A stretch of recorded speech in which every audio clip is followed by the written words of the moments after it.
บทที่8บทสวดธรรมจักรกับปวัตตนสูตรเอวัมเมสุตังเอกังสัมมยังภัคควาพาณสียังวิหารติอิสิตัปปเนมิคทาเยตตระโหภัคควาปัญจวัคคีเยภิกขุอามันเตสิเทวเมภิกขเวอันตาปปภาทิเตนะนะเสวิตพาโยจายังการเมสุการมสุขาริการนุโยโคหิโนคัมโมโปทุชนิโกอนาลิโยอนัตสันหิโตโยจายังอติกรมัฏฐานุโยโคทุกโขอนาลิโยอนัตสันหิโตเอเตเตภิกขเวอุโพอันเตอนุปคัมมะมัชฌิมาปฏิปทาตถาคเตนะอภิสัมพุทธาจักขุกรณียานะกรณีอุปสมายะอภิญญายะสัมโพธายะนิพพานายะสังวัตติกัตมาจัสสาภิกขเวมัชฌิมาปฏิปทาตถาคเตนะอภิสัมพุทธาจักขุกรณียานะกรณีอุปสมายะอภิญญายะสัมโพธายะนิพพานายะสังวัตติอายะเมวะอริโยอัฏฐังกิโกมัคโคเสยถิทางสมาธิฏฐิสัมมสังกัปโปสมาวาจาสัมมากัมมันโตสัมมาอาชีโวสัมมาวายาโมสัมมาสติสัมมาสมาธิอายังโขสาภิกขเวมัชฌิมาปฏิปทาตถาคเตนะอภิสัมพุทธาจักขุกรณียานะกรณีอุปสมายะอภิญญายะสัมโพธายะนิพพานายะสังวัตติอีทังโขปนาภิกขเวทุกขังอริยสัจจังชาติปิทุกขาชราปิทุกขามะนัมปิทุกขังโสกปริเทวทุกขโทมนัสสุปายาสาปิทุกขาปิยหิสัมปโยโคทุกโขปิยหิวิปโยโคทุกโขปิยหิยามปิดฉังนรพติตัมปิทุกขังสังคิตเตนะปัญจุปทานขันธาทุกขาอีทังโขปนาภิกขเวทุกขสมุทัยอริยสัจจังยายังตันหาโปโนภาวิกานันทิระราคสหคตาตัตตระพินันทินีเสยถีทางกรรมตัณหาภวตัณหาวิภวตัณหาอีทังโขปนาภิกขเวทุกขนิโรโทอริยสัจจังโยตัสสาเยวตัณหายะอเสสะวิราคณิโรโทจาโคปฏินิสักโคมุติอนารโยอีทังโขปนาภิกขเวทุกขนิโรธคามินีปฏิปทาอริยสัจจังอายะเมวะอริโยอัตถังกิโกมัคโคเสยถีทางสมาธิฏฐิสัมมาสังกัปโปสมาวาจาสัมมากัมมันโตสัมมาอาชีโวสัมมาวายาโมสัมมาสติสัมมาสมาธิอีทังทุกขังอริยสัจจันติเมภิกขเวปุเพอนุสเตสุธรรมเมสุจักขุงอุทปาทิญาณังอุทปาทิปัญญาอุทปาทิวิชชาอุทปาทิอาโลโกอุทปาทิตังโขปนิทังทุกขังอริยสัจจังปริญญาเยทันติเมภิกขเวปุเพอนุสเตสุธรรมเมสุจักขุงอุทปาทิญาณังอุทปาทิปัญญาอุทปาทิวิชชาอุทปาทิอาโลโกอุทปาทิตังโขปนิทังทุกขังอริยสัจจังปริญญาตันติเมภิกขเวปุเพอนุสเตสุธรรมเมสุจักขุงอุทปาทิญาณังอุทปาทิปัญญาอุทปาทิวิชชาอุทปาทิอาโลโกอุทปาทิอีทังทุกขสมุทัยโยอริยสัจจันติเมภิกขเวปุเพอนุสเตสุธรรมเมสุจักขุงอุทปาทิญาณังอุทปาทิปัญญาอุทปาทิวิชชาอุทปาทิอาโลโกอุทปาทิตังโขปนิทังทุกขสมุทัยโยอริยสัจจังปหาตัพพันติเมภิกขเวปุเพอนุสเตสุธรรมเมสุจักขุงอุทปาทิญาณังอุทปาทิปัญญาอุทปาทิวิชชาอุทปาทิอาโลโกอุทปาทิตังโขปนิทังทุกขสมุทัยโยอริยสัจจังกหินันติเมภิกขเวปุเพอนุสเตสุธรรมเมสุจักขุงอุทปาทิญาณังอุทปาทิปัญญาอุทปาทิวิชชาอุทปาทิอาโลโกอุทปาทิอีทังทุกขนิโรโทอริยสัจจันติเมภิกขเวปุเพอนุสเตสุธรรมเมสุจักขุงอุทปาทิญาณังอุทปาทิปัญญาอุทปาทิวิชชาอุทปาทิอาโลโกอุทปาทิตังโขปนิทังทุกขนิโรโทอริยสัจจังสักฉิกาตัพพันติเมภิกขเวปุเพอนุสเตสุธรรมเมสุจักขุงอุทปาทิญาณังอุทปาทิปัญญาอุทปาทิวิชชาอุทปาทิอาโลโกอุทปาทิตังโขปนิทังทุกขนิโรโทอริยสัจจังสักฉิกาตันติเมภิกขเวปุเพอนุสเตสุธรรมเมสุจักขุงอุทปาทิญาณังอุทปาทิปัญญาอุทปาทิวิชชาอุทปาทิอาโลโกอุทปาทิอีทังทุกขนิโรธคามินีปฏิปทาอริยสัจจันติเมภิกขเวปุเพอนุสเตสุธรรมเมสุจักขุงอุทปาทิญาณังอุทปาทิปัญญาอุทปาทิวิชชาอุทปาทิอาโลโกอุทปาทิตังโขปนิทังทุกขนิโรธคามินีปฏิปทาอริยสัจจังภาเวตัพพันติเมภิกขเวปุเพอนุสเตสุธรรมเมสุจักขุงอุทปาทิญาณังอุทปาทิปัญญาอุทปาทิวิชชาอุทปาทิอาโลโกอุทปาทิตังโขปนิทังทุกขนิโรธคามินีปฏิปทาอริยสัจจังภาวิตันติเมภิกขเวปุเพอนุสเตสุธรรมเมสุจักขุงอุทปาทิญาณังอุทปาทิปัญญาอุทปาทิวิชชาอุทปาทิอาโลโกอุทปาทิยาวักกีวัจเมอิเมสุจตุสุอริยสัจเจสุเอวันติปริวัตตังทวัตสาการังยถาภูตังญาณทัสสนังนสุวิสุทธังอโหสิเนวตาวาหังภิกขเวสเทวเกโลเกสมาลเกสัพพมเก สสะมณพรหมนิยาปัจฉายสเทวมนุสายะอนุตตรังสัมมาสัมโพธิอภิสัมพุทโธปัจจัญญาสิงยะโตจักโขเมภิกขเวอิเมสุจตุสุอริยสัจเจสุเอวันติปริวัตตังทวัฏสาการังยถาภูตังยานัทสสนังสุวิสุทธังอโหสิอัฏฐหาภิกขเวสัพเพวะเกโลเกสมาระเกสัพพมะเกสสะมณพรหมนิยาปัจฉายสเทวมนุสายะอนุตตรังสัมมาสัมโพธิอภิสัมพุทโธปัจจัญญาสิง ยานันจะปนะเมทัสสนังอุตตปาทิอกุมปาเมวิมุตติอะยมันติมาชาตินัตถิธานิปุณพโวติอิทัมมโวจะภัคควาอัตตมนาปัญจวัคคียาภิกขุภควโตภาสิตังอภินันทุงอมัสสมิงจะปนะเวยากาณสมิงพัญญมาเนอายสมะโตโกนทัญญสะวีรชังวีตมะลังธรรมจักขุงอุตตปาทิยังกินจิสมุทยธรรมังสัพพันตังนิโรธธรรมันติ ปวัตติเตจะภควตาธรรมจักเกภูมิมาเทวาสัทธมนุสาเวสูงเอตัมภควตาพาณสียังอิสิตปเนมิคทาเยอนุตตรังธรรมจักกังปวัตติตังอปวัตติยังสมณีนวาพระมณีนวาเทเวนวามาเรนวาพระมุนาวาเกณจิวาลุกัสมินติภูมิมานังเทวานังสัทธังสุตวาจาตุมหาราชิกาเทวาสัทธมนุสาเวสูงจาตุมหาราชิกานังเทวานังสัทธังสุตวาตาวติงสาเทวาสัทธมนุสาเวสูงตาวติงสานังเทวานังสัทธังสุตวายามาเทวาสัทธมนุสาเวสูงยามานังเทวานังสัทธังสุตวา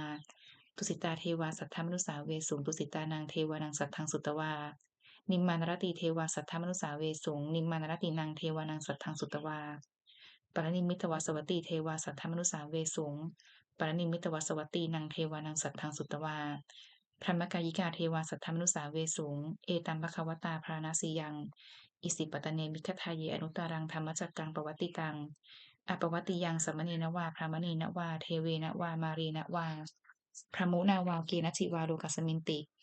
อิติหาเตนะคเนนะตนะมุหุเตนะยาวะพรหมโลกาสัทโทอภุคคัจฉิ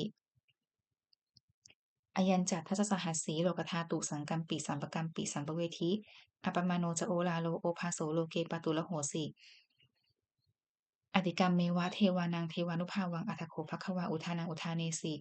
อัญญาสิวัตโพโกนทัญโยอัญญาสิวัตโพโกนทัญโยติอิติหิหังอายสมะโตโกนทัญญสสะอัญญาโกนทัญโยเตวะนามังอโหสีติบทที่9พุทธานุสติอิติปิโสภควาอรหังสัมมาสัมพุทโธวิชชาจรณะสัมปันโนสุขโตโลกวิทูอนุตตโรปุริสธรรมสารถิสัทธาเทวมนุสสานังพุทโธภควาติบทที่10ธรรมานุสติสวากขาโตภควตาธัมโมสันทิฏฐิโกอาการิโกเอหิปัสสิโกโอปนัยยิโกปัจจัตตังเวทิตาโพวินยูหิติ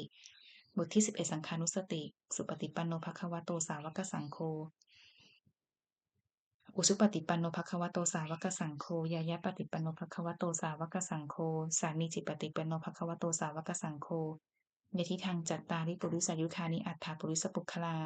เอสัพพควโตสาวกสังโฆอาหุเนยโยปาหุเนยโยทักขิเนยโย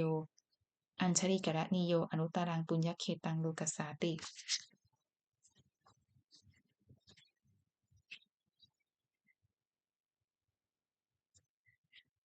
บทที่12สกกัตตวา สกัตตวาพุทธรัตนังโอสถังอุตมังวรังหิตังเทวมนุสานังพุทธเตชนะโสทินานัสสันตุปัฏฐวาสัพเพทุกขาวูปัสสเมนตุเตสกัตตวาธรรมรัตนังโอสถังอุตมังวรังปริราหุปสัมมนังธรรมเตชนะโสทินานัสสันตุปัฏฐวาสัพเพพยาวูปัสสเมนตุเตสกัตตวาสังครัตนังโอสถังอุตมังวรังปาหุเนยังปาอาหุเนยังปาหุเนยังสังคเตชนะโสทินานัสสันตุปัฏฐวาสัพเพโรคาวูปัสสเมนตุเต บทที่13พระคาถาชินบัญชรสมเด็จพระพุทธาจารย์โตพรหมรังสีชยาสนากตาพุทธาเชตวามารังสวาหานังจตุสัจจาสพังรสังเยปิวิงสุงนราสภาตันหังกราทโยพุทธาอัตถวิสตินายกาสัพเพปฏิหิตามยหังมัทเกเตมุนิสราสีเสปฏิหิโตมยหังพุทโธธรรมโมทวิโรจเนสังโฆปฏิหิโตมยหังอุเรสัพพคุณากโรหัทเยเมอนุรุตโธสาลีปุตโตจทักขิเนโกนทัญโยปฏิภาคสมิงโมคคลาโนจวามะเก ทักขิเนสวเนมยหังอาสุงอนันทนาหุลากัสโปจะมหานามอุภาสุงวามะโสตะเกเกสโตปฏิดิภาคัสมิงสุริโยวัปปพังกโรนิสินโนสิริสัมปันโนโสภิโตมุนิปุงคะโวกุมารกัสโปเทโรมเหสีจิตวาทโกโสมยหังวัฒเนนิจจังปฏิฐาสิคุณากโรปุณโนอังคุลิมาโลสอุปาลีนันทสีวลีเทระปัญจอิเมชาตานานาเตติลกามะมะ เสสาเสติมหาเถราวิชิตาชินสาวกาเอเตเสติมหาเถราชิตวันโตชิโนรสาชลันตาเสเตเชนะอังคมังเคสุสันทิตารัตนังปุระโตอาสิทัคคิเนเมตสุตกังทัชคังปัจจโตอาสิวาเมอังคุลิมาละกัง ขันธโมราปริตันจะอาตานาติยสุตกังอากาเสชะทนังอาสิเสสาปาการสันธิตาชินานานาวรสังยุตตาสัตตปาการลังกตาวาตาปิตตาที่สัญชาตาพาหิดัชชัตตุปัทถวาอาเสสาวิญญาณยันตุอนันตชินะเตชะสาวัสโตเมสกิจเจนะสทาสัมพุทธปัญชเรชินะปัญชระมัจฉัมหิวิหารันตังมหีตะเลสทาปาเลนตุมังสัทเทเตมหาปุริสาสภาอิเจวมันโตสุขโตสุรโคชินานุภาเวนะชิตุปัทถโว ธรรมานุภาเวนะชิตาริสังโฆสังฆานุภาเวนะชิตันตรายโยสัทธรรมานุภาวะปาริโตจารามิชินะปัญชเรติบทที่14บทสวดพาหุงมหากาพาหุงสหัสสมพินิมมิตาสาวุทันตังครีเมฆลังอุทิตโครัสเสนมาลังทานาทิธรรมวิธินาชิตวามุนินโทตันเตชะสาภวตุเตชยมังคลานิมาลาตีเรกมพิยุชิตสัพพรติงโครัมปนาลวกมัคคมทัตยขังขันติสุทันตวิธินาชิตวามุนินโทตันเตชะสาภวตุเตชยมังคลานินาราคิริงคชวรังอติมัตตภูตังทาวคิจกมัสนีวสุธารุนันตังเมตตังพุเสกวิธินาชิตวามุนินโทตันเตชะสาภวตุเตชยมังคลานิอุคิตคัคคมติหัตถสุธารุนันตังทาวันติโยชนะปะถังคุลิมาละวันตังอิทธิพิสังคตามโนชิตวามุนินโทตันเตชะสาภวตุเตชยมังคลานิกัตตวานกัตถมุทารังอีวคัพพินิยา จินจายาทุทธวจนังชยกายมัชเชสันเตนะโสมวิธินาชิตวามุนินโทตันเตชะสาภวตุเตชยมังคลานิสัจจังวิหายมาติสัจจกาวาทะเกตุงวาทาพิโรปิตามนังอติอันทภูตังปัญญาปทีปัชริโตชิตวามุนินโทตันเตชะสาภวตุเตชยมังคลานินันโทปนันทพุชคังวิพุทังมหิทธิงปุตเตนะเถระพุชเคนะทัมมาปยันโต อิทูปเทสวิธินาชิตวามุนินโทตันเตชะสาภวตุเตชยมังคลานิทุกขาหาทิทิพุชเคนสุทัตถหัตถังพรัมมังวิสุทธิชุตินิธิปกาพิธานังยานาคเทนวิธินาชิตวามุนินโทตันเตชะสาภวตุเตชยมังคลานิเอตาปิพุทธชยมังคละทคาถาโยวาจโนทินาทิเนสรเตมตันทีหิตวานเนกับวิวิธานิจุปัทวานิโมขังสุขังอธิคเมยนาโรสปัญโย มหากรุณิโกนาโถหิตายสัพพปานินังปูเรตวาปารมีสัพพาปัตโตสัมโพธิมุตตมังเอเตนะสัจจวุชนะโสตุเตชยมังชลังชยันโตโพธิยามูเลสักยานังนันนิวัฒโนเอวังตวังวิชโยโหหิชยสุชยมังคะเลปราชิตวันทิตปันลังเกสีเสปทวิโปคะเลอภิเสเกสัพพพุทธานังอคัปปัตโตปโมทติสุนัขขัตตังสุมังคลังสุปหาตังสุหุติตังสุขโนสมุหุตโตจัสุยิถังพรหมจาริสุ ปทักขินังกายกรรมังวาจากรรมังปทักขินังปทักขินังมโนกรรมังปณีทีเตปทักขินาปทักขินานิกัตตวานะละพันตัดเถปทักขิเนภวะตุสัพพมังคลังรักขันตุสัพพเทวตาสัพพุทธานุภาเวนะสทาโสถีพวันตุเตภวะตุสัพพมังคลังรักขันตุสัพพเทวตาสัพพธรรมานุภาเวนะสทาโสถีพวันตุเตภวะตุสัพพมังคลังรักขันตุสัพพเทวตาสัพพสังฆานุภาเวนะสทาโสถีพวันตุเต บทที่15ปฏิทานะคาถายาเทวตาสันติวิหารวาสินีถูเปคะเรโพธิคะเรตาหิงตาหิงตาธรรมทาเนนะพวันตุปูชิตาโสถิงกรวนเตนถวิหารมันทะเลเทระจะมัชชานวกาจะภิกขโวสารามิกาธนปฏิอุปาสกาคามาจะเทสานิขามาจะอิสราสปปานภูตาสุขิตาพวันตุเตชลาภูชาเยปิจะอันทสัมภวาสังเสทชาตาอัทโวปปาติกานิญญานิกังธรรมวรังปฏิจจเตสัพเพปิทุกขสักกโรตุสังขยังถาตุจิรังสตังธรรมโมธรรมัทธราจะปุคลาสังโฆโหนตุสมะโควะอัฏฐายะจาหิตายะจะอัมเหรัคขตุสัทธัมโมสัพเพปิธรรมจาริโนวุทิงสัมปาปุเนยามะทะเมอริยปเวทิเตปัสสนาโหนตุสัพเพปิปานิโนพุทธศาสเนสัมมาทารังปเวชฉันโตกาเลเทวปวัสสตุวุธิภาวายสัตตานังสมิทธังเนตุเมทานิงมาตาปิตาจาตราชังนิจจังรักขันติปุตตะกังเอวังธรรมเมนะราชาโนปะชังรักขันตุสัพพทา บทที่16เทวตาอุโยชนะคาถาบทส่งเทวดาทุกขปัตตาจนิทุกขาพยปัตตาจนิพยาโสกปัตตาจนิโสกาโหนตุสัพเพปิปานิโนเอตาวตาจัมเหหิสัมภตังปุญญสัมปทังสัพเพเทวานุโมทันตุสัพพสัมปติสิทธิยาทานังคทันตุสัทธายะสีรังรักขันตุสัพพทาภาวนาพิรตาโหนตุคัจฉันตุเทวตาคตาบทที่17สุมังคละคาถาโหนตุสัพพังสุมังคลังรักขันตุสัพพเทวตาสัพพพุทธานุภาเวนะโสถีโหนตุนิรันตรังโหนตุสัพพังสุมังคลังรักขันตุสัพพเทวตาสัพพธรรมานุภาเวนะโสถีโหนตุนิรันตรังโหนตุสัพพังสุมังคลังรักขันตุสัพพเทวตาสัพพสังฆานุภาเวนะโสถีโหนตุนิรันตรังสัพเพพุทธาพระปัตตาปเจกานันจะยังพลังอรหันตานันจเตเชนะรักขังพันธามิสัพพโสสัพเพพุทธาพระปัตตาปเจกานันจะยังพลังอรหันตานันจเตเชนะรักขังพันธามิสัพพโสสัพเพพุทธาพระปัตตาปเจกานันจะยังพลังอรหันตานันจเตเชนะรักขังพันธามิสัพพโสสัพเพพุทธาพระปัตตาปเจกานันจะยังพลังอรหันตานันจเตเชนะรักขังพันธามิสัพพโสสัพเพพุทธาพระปัตตาปเจกานันจะยังพลังอรหันตานันจเตเชนะรักขังพันธามิสัพพโสสัพเพพุทธาพระปัตตาปเจกานันจะยังพลังอรหันตานันจเตเชนะรักขังพันธามิสัพพโสสัพเพพุทธาภรปัตตาปเจกานันจะยังพลังอรหันตานันจเตเชนะรักขังพันธามิสัพพโสสัพเพพุทธาภรปัตตาปเจกานันจะยังพลังอรหันตานันจเตเชนะรักขังพันธามิสัพพโสสัพเพพุทธาภรปัตตาปเจกานันจะยังพลังอรหันตานันจเตเชนะรักขังพันธามิสัพพโส